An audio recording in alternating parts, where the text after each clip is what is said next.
और यहाँ आपको खबर दें, सियालकोट में सरकारी खजाने को करोड़ों रुपए का टीका। कोरोना वबा की रोकथाम के लिए बनाया गया फील्ड अस्पताल बंद कर दिया गया है। ऑक्सीजन और डॉक्टर्स के इंतजाम न होने के बायस अस्पताल बंद हुआ। अस्पताल 203 बिस्तरों पर मुश्तमिल था। आपको आगाह करे हैं एक अहम खबर के हवाले से, सियालकोट में सरकारी खजाने को करोड़ों का टीका लगाया गया है। कोरोना वबा की रोकथाम के लिए बनाया गया फील्ड अस्पताल बंद कर दिया गया है, जबकि ऑक्सीजन और डॉक्टर्स के इंतजाम न होने के बाद अस्पताल बंद हुआ है। अस्पताल 203 बिस्तरों पर मुश्तमिल था। आपको बता रहे हैं, सियालकोट में सरकारी खजाने को करोड़ों का टीका लगा है।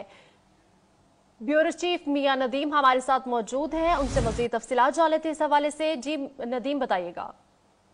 जी बिल्कुल, पाकिस्तान तरीके इंसाफ की हुकूमत का सियालकोट में फील्ड अस्पताल 203 बेड पर मुश्तमिल अस्पताल के यहाँ पर खूब दाद वसूल की गई। वज़ीर पंजाब उस्मान बज़दार ने फील्ड अस्पताल का इफ्तिताह किया, लेकिन नाकस हुकूमत अमली और कोरोना के मरीजों को इलाज के हिसाब से तैयार न किया गया अस्पताल को जो है ना वो करतीना सेंटर देकर करार देकर बंद कर दिया गया है।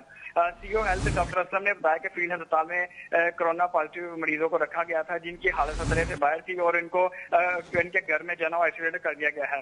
इस वक्त फील्ड अस्पताल में कोई मरीज नहीं है। ज़राए के मुताबिक फील्ड अस्पताल में ऑक्सीजन और डॉक्टर के इंतजाम न होने पर जो है ना अस्पताल को बंद किया गया है। ताहम अस्पताल अभी तक बंद है। करोड़ों रुपए की लागत से तैयार किए गए अस्पताल के बंद होने की बंदिश पर जो है ना वो deputy commissioner Sialkot doctor Nasir और असिस्टेंट कमिश्नर से मुतद्दर बार राब्ते की कोशिश की, लेकिन किसी ने कोई इस पर मौक़िफ़ देने को तैयार नहीं।